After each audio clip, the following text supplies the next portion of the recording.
Hi guys, today I'm going to be doing an unboxing video and it will lead on to some experimentation videos and that will become clear in just a moment.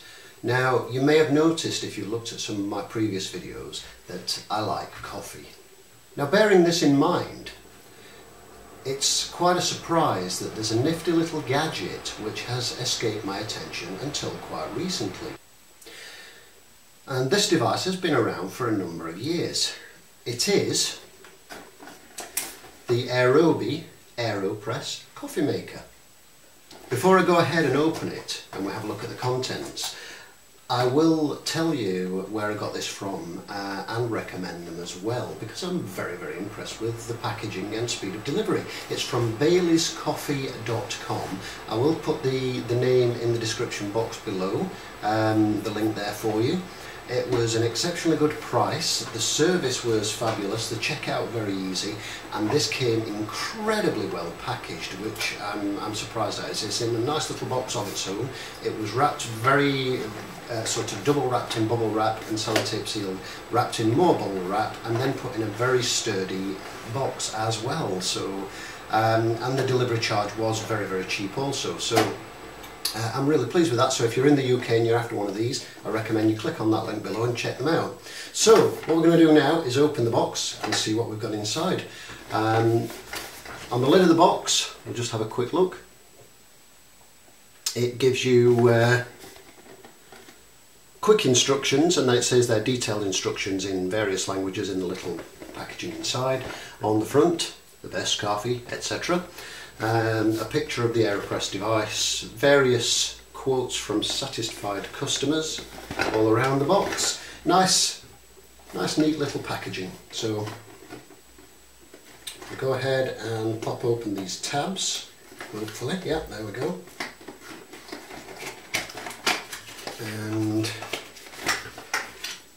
we'll look at the items as we pull them out. So first of all, bundled together, we have a coffee scoop, which is a good size, as you can see there, and we have the stirring paddle, which is labelled with the Aeropress on the handle, and this is designed, I believe, so that it will fit into the Aeropress without actually just shy of touching the filter pad at the bottom. So when you're giving it a stir with the stirring paddle, you don't tear up the filter. Underneath that we have a tightly fitting hexagonal funnel. I believe this is for putting in the top of the Aeropress to put your coffee grounds in. To be honest, I don't think I'm going to use that. I can't imagine I'm going to be very likely to use that, but who knows, it could come in useful for something. Okay, right under this is the Aeropress with the plunger installed itself. Now this is in a dark smoke acrylic. I believe the original ones, the very first ones, were clear, and the next ones were sort of smoked but not so dark. So I'm just going to pop that out. I've got a nice tight fitting rubber plunger, very tough plastic acrylic material for the plunger and the body. And you can see that's nice and thick, and you can see that's going to take some abuse and quite a bit of stick. You can see that that's going to stand up well to daily use. So we're going to pop that to one side. Down here I can see the filter base. This is the bit that the filter paper goes into, and then your coffee grounds on the top, and it plunges down through there. This is actually much bigger than it looks on some of the videos, and as you can see, this is down here. I've got a regular sized coffee cup. Well, this is actually quite a large or tall coffee cup, but the width and everything is your regular kind of supermarket coffee cup, and you can see there that the base sits quite comfortably in the top of that, which is handy for pre-warming the cup and pre-wetting the filters, which is something that I will be doing when we get onto the fun portion.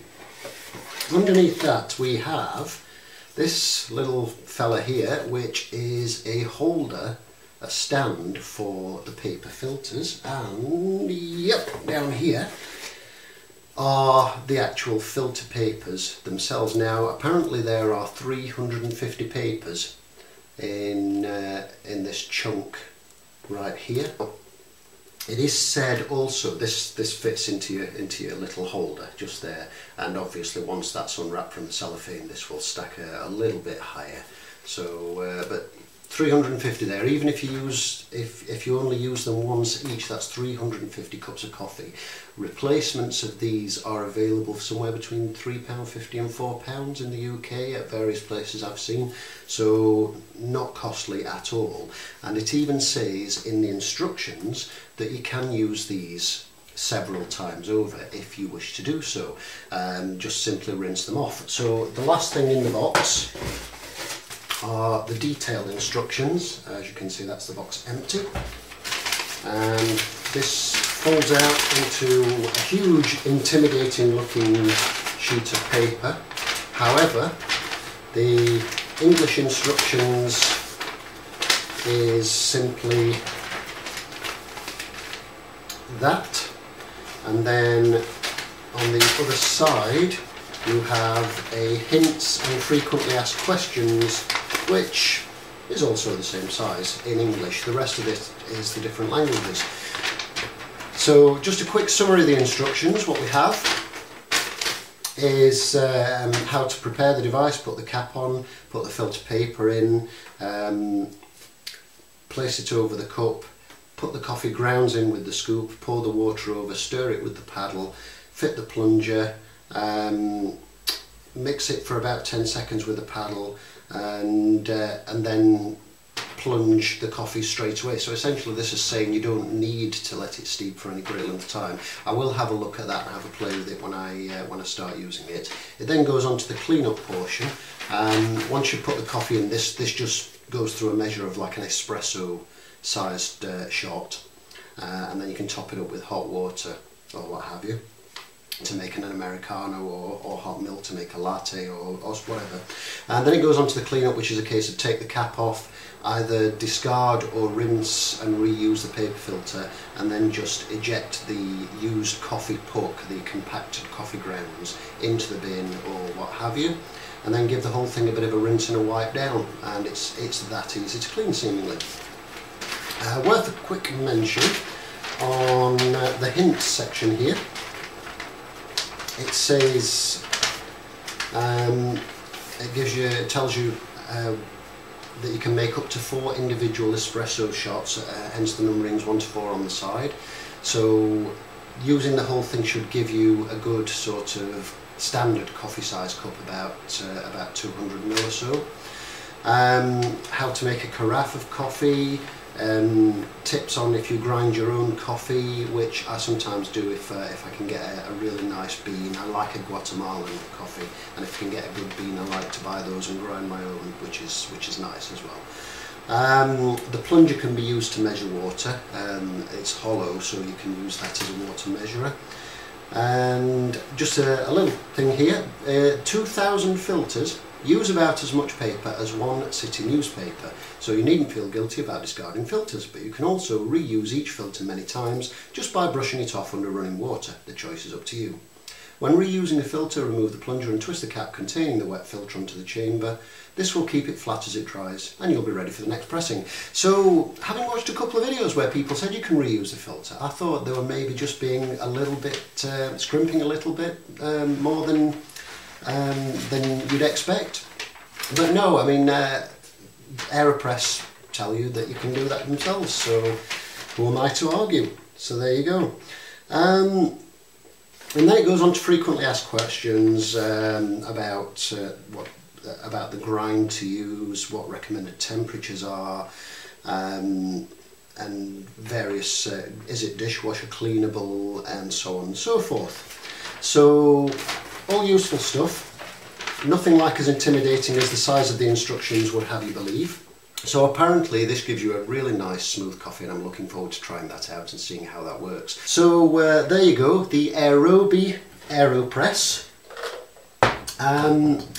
Strangely, brought to you by the same people who make the fantastic, amazing long distance flying disc.